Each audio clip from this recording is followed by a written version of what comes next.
अगर राहु आपके नवम भाव में बैठे हुए हैं, तो अगर राहु की महादशा भी आपको आ जाती है, तो ये महादशा आपको किस प्रकार के रिजल्ट दे सकती है और राहु आपको नवम भाव में कैसा रहेगा, क्या क्या आपको दे सकता है, कैसे कैसे आपकी लाइफ 18 साल तक चलने वाली है।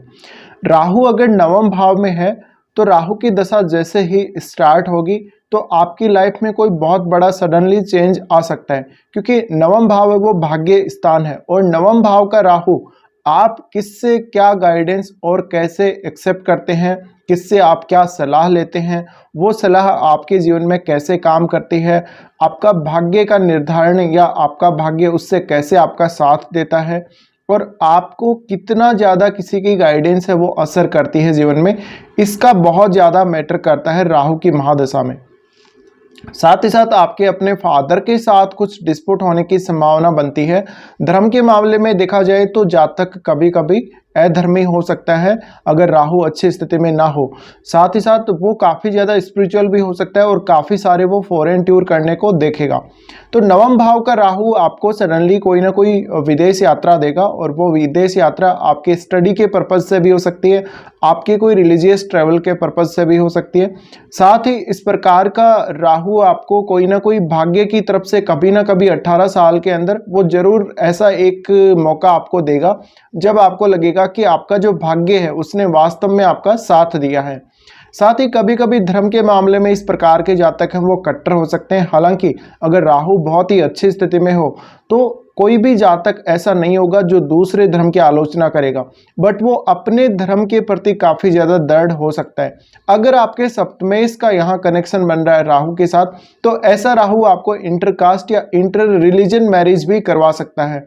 इस प्रकार का राहु आपको धार्मिक रूप से फेमस करेगा, कोई भी स्पिरिचुअल काम करने की वजह से या कोई पूजा पाठ या इस प्रकार से आपको वो फेमस करेगा।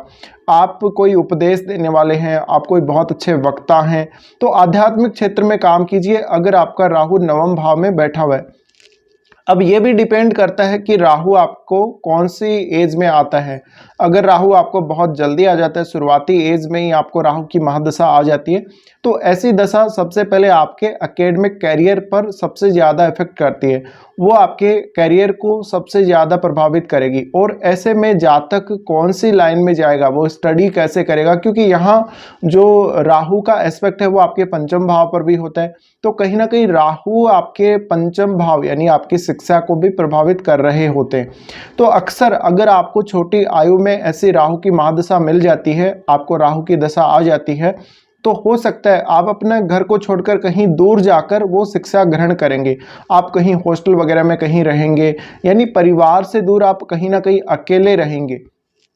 तो परिवार का जो कोई भी सदस्य आपके साथ नहीं रहेगा। और अक्सर इस प्रकार के जातक कुछ लोगों को आपने जरूर देखा होगा जो अपने शहर को छोड़ देते हैं, किसी दूसरे राज्य में भी स्टडी करने कभी कभी जाते हैं।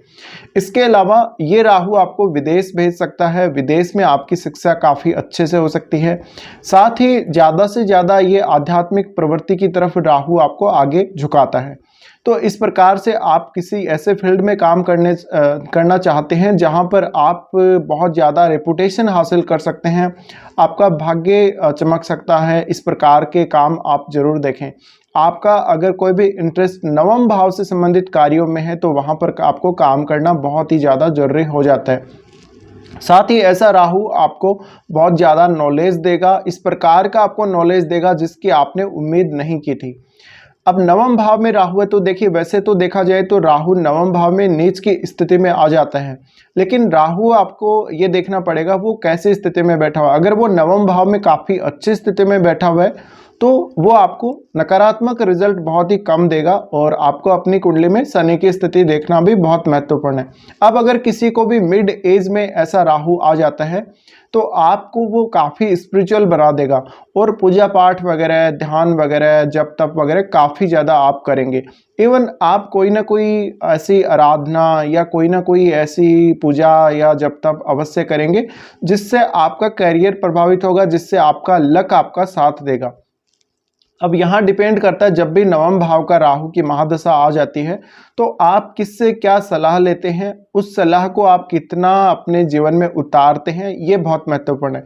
तो अगर आपको कोई अच्छा गुरु मिल जाए ऐसे राहु की महादशा में, तो आपका जीवन वास्तव में संवर जाता है। और आप जितना ज़्यादा अपने गुरुओं का आदर करेंगे, जितना ज़्यादा अपने गुरुओं का सम्मान करेंगे, उतना ही अच्छा आपका राहु रहेगा, अच्छा रिजल्ट आपको राहु देगा।